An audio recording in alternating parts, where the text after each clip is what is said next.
यहाँ जो है क्या है, लिंग है। क्या है? बोल सकते हो, कोई दिक्कत नहीं। लिंग है। क्या है?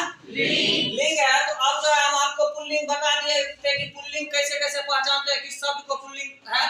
और ऐसे करना, जो पुल्लिंग और स्त्रीलिंग ऐसे कोई शब्द लिख दें और उसको जो है पुल्लिंग कौन है स्त्रीलिंग, ऐसे करने में थोड़ा सा हम लोग को प्रॉब्लम होता है। लेकिन जब हम किसी में विशेषता का प्रयोग करते हैं, किसी भी चीज में विशेषता का प्रयोग कर देते हैं, तो वो हमको स्त्रीलिंग और पुल्लिंग करने में हमको आसानी हो जाता है। ठीक है, तो अब जो है हम देखते हैं कि स्त्रीलिंग शब्दों की पहचान। तो पहला अब स्त्रीलिंग पुल्लिंग का हो गया, अब स्त्रीलिंग का होगा। तो जैसे नदियों के नाम प्रायः स्त्रीलिंग होते हैं, तो नदियों के नाम हम लोग जानते हैं कि नदी के हिंदू समाज में या अदरवाइज जो है कि स्त्रीलिंग को हम लोग क्या करते हैं कि जैसे गंगा है, तो बहुत आदमी बोलता है कि गंगा हमारी मां है, तो गंगा बहती है, गंगा बहती है। यमुना का पानी निर्मल होती है ना। कोसी, गोदावरी, कृष्णा, कावेरी, गोमती, नर्मदा, यानी ये जितने भी नदी हैं ये सभी स्त्रीलिंग है और हम लोग इनको जो है स्त्रीलिंग के रूप में जानते हैं। अब है भाषा, बोली और लिपियों के नाम भी क्या होते हैं, स्त्रीलिंग होते हैं। तो जैसे हिंदी क्या है, भाषा, हिंदी क्या है, संस्कृत क्या है, तेलुगु क्या है, कन्नड़ क्या है, देवनागरी भी जो है हिंदी को ही और संस्कृत को बोला जाता है। ठीक है, इसी में लिखा जाता है। पहाड़ी और संथाली ये भी भाषा है। ठीक है, जो पहाड़ के क्षेत्रों में जो रहते हैं, हम लोग इस ग्रामीण या शहरी क्षेत्र में रहते हैं, तो हम लोग जहाँ रहते हैं वो हिंदी बोलते हैं, संस्कृत बोलते हैं, और तमिलनाडु के लोग तेलुगु बोलते हैं। देवनागरी में हिंदी और संस्कृत आ जाती है। अब जो है संथाली भाषा, जो पहाड़ी क्षेत्र में जो निवास करते हैं, वो वहाँ के लोग कौन भाषा बोलते हैं, संथाली। अब देखिए प्रायः आकारांत, इकारांत, उकारांत और तत्सम शब्द जो आपको हम पढ़ाए हैं या पढ़ाएंगे, तत्सम शब्द जो है वो सभी क्या होते हैं, स्त्रीलिंग। अब इसमें देखिए शोभा क्या है, अब इसके लास्ट में क्या है, आ।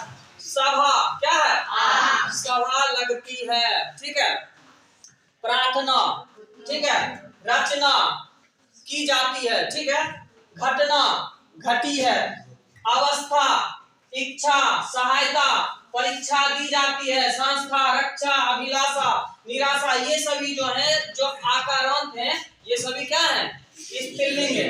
अब दूसरा आता है इकारांत। अब देखिए यहाँ जाति क्या है, वह देश जाति का है या फलाना जाति का है। ठीक है, समिति, समिति का गठन की गई है। ठीक है, समिति की गठन की गई है। अनुमति, उससे या उनसे हमें कोई अनुमति मिली है, हमें खगड़िया जाने का है। ठीक है, इसलिए नियुक्ति, रीति, शक्ति, छवि, ये आपको लगता है कि सब स्त्रीलिंग है? Yes sir. अब देखो आकारांत हो गया है, अब उकारांत होगा।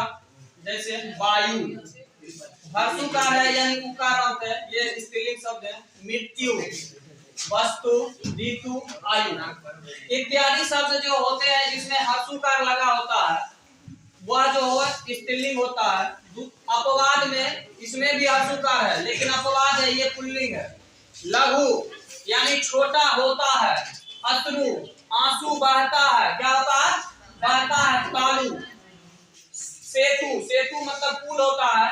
हेतु, इसके कारण, इसके हेतु यानी पुल्लिंग होते हैं। इकारांत यानी दीर्घिकार शब्द जो होता है प्रायः स्त्रीलिंग होता है। जैसे नदी, नारी, गोष्ठी, कुंडली, गोली, चिट्ठी, लेखनी, ये सभी जो है स्त्रीलिंग होते हैं। अपवाद में घी, घी महंगा होता है। दही खट्टा होता है। जी आदर सूचक शब्द है। मोती चमकता है, पानी बहता है, ये सभी जो है पुल्लिंग है। अपवाद में सिंधु, ब्रह्मपुत्र को नदी के बारे में नहीं बताए थे, इसलिए यहाँ लिख दिए हैं।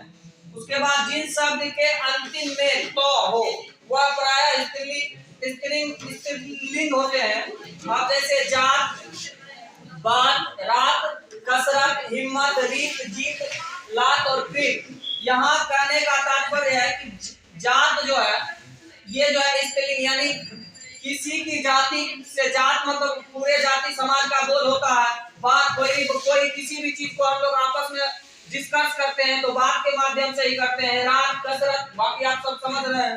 अपवाद में भात, दांत, गीत, भूत, दूध, सूत और शरबत। शरबत मीठा होता है, मीठी नहीं होती है। शरबत क्या होता है, मीठा होता है। दूध दूध जो हम लोग अभी मंत्री, पहले मंत्री होता था, अभी जैसे कि बॉडीगार्ड होता है, चपरासी होता है, प्यून होता है, उसको ही बोला जाता है। अब खाने पीने की वस्तु जो जो होती है, वो चीज या चीज, वो भी स्त्रीलिंग होता है। जैसे पूरी, कचौरी, तरकारी, सब्जी, रोटी, दाल, चपाती, खीर, ये सभी जो है क्या है, स्त्रीलिंग है। अपवाद में जैसे पराठा, तो पराठा अकेले नहीं बनता, उसको साथ में मिलाया जाता है, इसलिए वो पुल्लिंग हो जाता है। हलवा अकेले नहीं बनता, उसके साथ किसी को मिक्स किया जाता है, इसलिए वो पुल्लिंग हो जाता है। दही, दही भी अकेले नहीं होता है, दूध होता है, दूध से बने हुए वस्तु फिर उसमें मिलाते हैं। रायता का भी भाई वही हाल है, इसलिए जिसके साथ कॉम्बिनेशन होता है एक से, जैसे ही दो मिला वो पुल्लिंग हो जाता है।